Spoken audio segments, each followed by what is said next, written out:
I want to go ahead and do an exercise with you guys. It's a very interesting one. So I don't know, grab a drink or something. Let's jump in.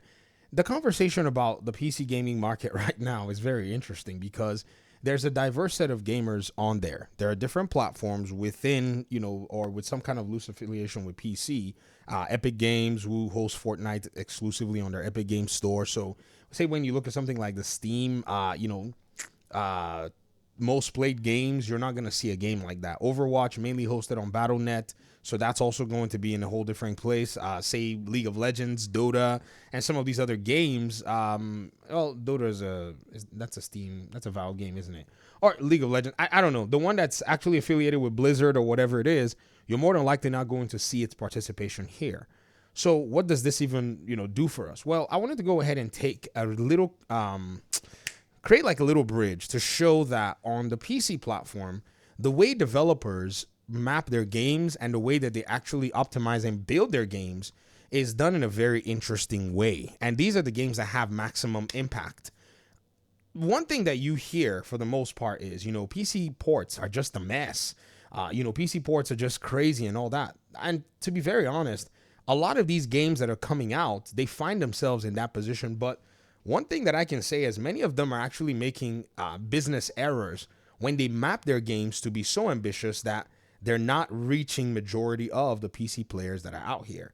And I mean that simply because when you take into account the top played games, many of them are potato games. That's exactly what they are. So if you think about what Matt Piscatella basically came out with just the last few days in terms of PC, not just PC, but in terms of gamers, where he said about 30% of gamers don't buy games.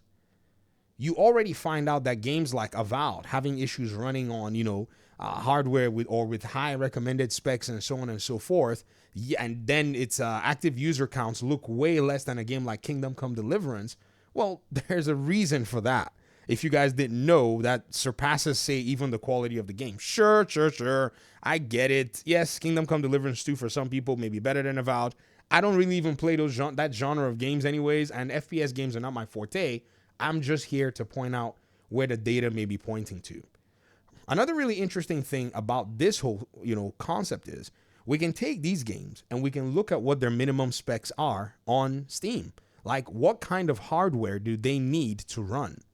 But first of all, let me throw the Steam hardware survey in front of you. Now, you're probably wondering, what is the point of this video? Well, I just sit around and do stuff like this. So again, that's just the point.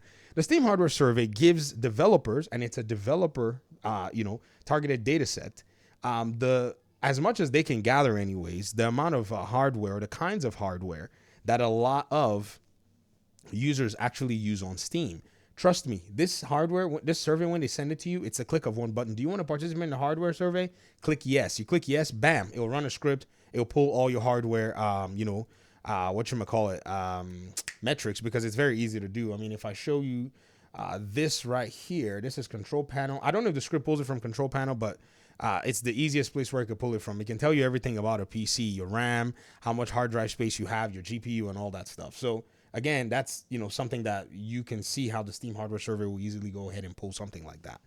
And so when we look at the correlation, is there any between games being able to run on the highest used GPUs and CPU SKUs and how much they sell and how much gamers are playing them? That's a good question to ask. So the average GPU user, or the highest in terms of GPUs that are being basically used on Steam for the people who took the survey, was the RTX 3060, all the way down to the 1060 being one of the other higher ones at 2.47%, with the 3060 being 5.06%, 4.46% for the 4060 laptop, 4.46 for the regular 4060, and all of the above, right? So put them all together, and then now let's jump into these games that are the highest played games. When we look at all these games and ask ourselves, which of these games are asking for a ton of hardware? Just from the top of your head, which game would you think is asking for a crap ton of hardware in terms of performance on the Steam side? None of them, actually. To be very honest, think about it. Okay, let's start with Marvel Rivals. That one I already know off the top of my head. It's asking for a 2060 for the recommended specs, and the minimum specs is a 1060. I just made a video where I actually did show it, so here it is in terms of GPU. Sorry, 3060. Is this Marvel Rivals? No, that's Marvel Spider-Man 2. Crap, that was the wrong game. Where's Rivals? Let's just look for it here. Oh, there it is. Marvel Rivals, GTX 1060. Yep, for the minimum, recommended 2060. I was correct. Right? Okay, so that one's sorted. It's not needing high-end GPU. Counter-Strike 2, that's already a given. If you put a 3060 with this thing, you can run like 200 FPS. So it is not asking for. It can run on a potato. Helldivers 2 is asking for a GTX 1060, I think, as well, for the minimum specs as well. So publishing, let's go to Helldivers 2. There it is. This is one of the reasons it sold well, by the way, and this is one of the reasons it's still getting played. Look at that. Okay, GTX 1050 Ti, so not even up to the 1060 RX 480, and then it's recommended 2060. So it does not require a huge amount in terms of hardware. Monster Hunter Wilds, this is the beta. This is the one that everybody has been debating as to how it's going to run. Are they going to price themselves out, or do they have a version of the game that can run on potato hardware? The answer to that is, they're asking for a minimum of, the 1660. They're fine. This game's going to sell a ton. Simple as that. Like, the moment people realize that their hardware can catch or is somewhere within, like the hardware survey, look at these numbers, by the way, 1060, 2060, 3060, 4070, 3070, 3060, 4060, 1650 is one of the highest. It's in the top 5 category. The 4060 laptop and 3060, your game is more than likely going to sell, especially if it's a recommended brand. I cannot stress that enough. Unless the game is busted at launch and people start to go ahead and return the game. Balatro can run on a calculator. Let's not even bother with that. Rocket League. What is Rocket League? Did they move Rocket League to Epic Games after they bought it? Or it still had a presence here. Rocket League. Interesting. I didn't know Rocket League was on Steam. Can't find it. Won't be bothered. Let's move on to the next game. Path of Exile 2, PoE 2. Let's see what PoE 2 has to offer. Path of Exile 2. Let's see what it's on. And this is potato level game because it's a top down in its design. So these kinds of games are designed with high end optimization in mind, where they basically, they know you're not looking at the dirt on the ground. So it's basically going to be like, junk textures. Yep, RX 470, GTX 960. RTX 2060 and 5600 XT. So everything in the middle here of these two will run it. So basically, max of about $100 for CPU and GPU if you actually look at it. And then let's go ahead and look at another one. Warframe, Potato, Baldur's Gate 3 more recently. That came out more recently, but let's see what that can do. Baldur's Gate 3. This one might need a little bit of a higher. Nope, doesn't. GTX 970 and RX 480.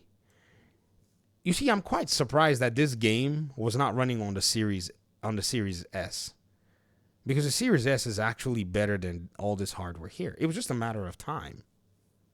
RTX 2060, 5700 XT.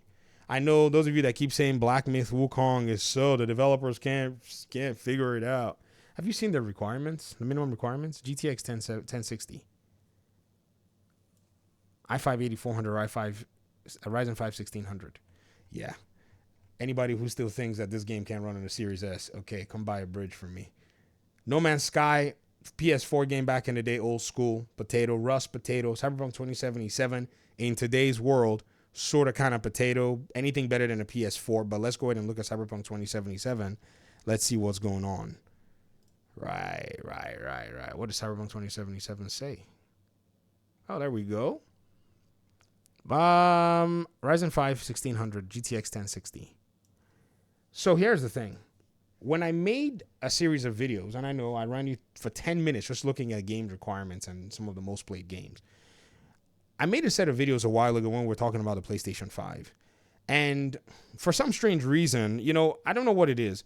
Most PlayStation so-called aficionados don't know how to actually argue. Like, they always set themselves up, because I don't know what it is. I think from most of them, because there's some kind of emotional attachment to the platform or whatever, they make some of the most obvious mistakes in trying to argue or trying to build a case. A lot of them said that PC gamers were jealous of them because they didn't have that kind of hardware. And I was laughing because I was like, well, first of all, the games PC players are playing are potato level games. The scam is that you don't need that much hardware, number one. And number two, the scam is that you don't even need to spend that much on hardware for you to play what? Basically similar games, or for you to basically be the minority that's going to buy what games? When 30% of gamers aren't buying games, and only about 4% of gamers will buy multiple games, in 1 month. So who's the hardware for? For the gullible, a hardware piece like the PS5, either the gullible or the heavy spender. Somebody who just wants to spend more money in terms of upgrading their hardware. And again, the RTX 5090 is also for the gullible and the person who just wants to go ahead and spend extra income that they probably have, or extra expenditure. Don't be fooled. We're not giving, anybody a pass for overpriced hardware. What is the 5090 going to do for all these folk now? What is it going to do for all these folk? I mean, think about it. I know I was beating on the PlayStation 5 Pro and all, but think about the 5090, the 5080, the 5070. What are they going to do for folk like these? They're not going to care. They're not going to go ahead and be like, yeah, I'm running to go buy a 5090 that's probably going to blow up and burn my motherboard with it. So the whole thing about hardware being whatever it is, it's just a misconception a lot of people have that, people who play on PC, all they want to do is just run around and tout their hardware and blah, blah, blah, blah, blah. That's not the case. I think what's happened is a lot of console players probably stepped to some PC players and discovered that many of them were packing heat in their, inside their, their case. They were just like, oh, you don't have good hardware. And they're like, shut up, fool. I have a blah, blah, blah, blah, blah. Oh, crap. Well, that's because, it's not novel to start trying to use it as some kind of a, flex, simply because we've already had hardware generations that have already passed what console can reach right now. That's already cheap. Instance, 3080, 3090. Many people forget that 3090 exists. And that GPU was going for a few $100s, 24 gigs of RAM at one point in time. So when you think about people who actually carry things like a 3090, 3080 Ti, right? You have to understand and you have to realize that a lot of these people are basically sitting there. Some people with the 2080 Super, all these GPUs that still rock games very good, even from back in the day. There's so many SKUs, and that's just NVIDIA. We haven't even moved into the AMD side where there are many more SKUs in terms of GPUs and then CPUs as such. So again, one really interesting thing that a lot of people have to look at is the games that are actually doing well. They seem to have something quite inherently, something that is inherent to their nature in terms of how many gamers that they can reach on PC. And believe you me, PlayStation and Xbox, they are following the tide. They're optimizing their games like that. If they don't optimize their games like that, their games don't necessarily always see that much success. Now, some of them do break out, and some games will break out. Don't get me wrong. I'm not saying that this is, your game was flawless. I'm just saying that sometimes your game will break out, but if it doesn't have, potato level hardware, in case of like who's using the most, even Starfield. A lot of people are surprised how Starfield did well on PC. Well, if you think about it, its minimum specs was in the 1070 Ti. That is also, if you look at the Steam hardware survey, right, is also less powerful than some of the top 5 that's over here. Think about it. Thanks for watching the video. Appreciate you guys so much. Peace out.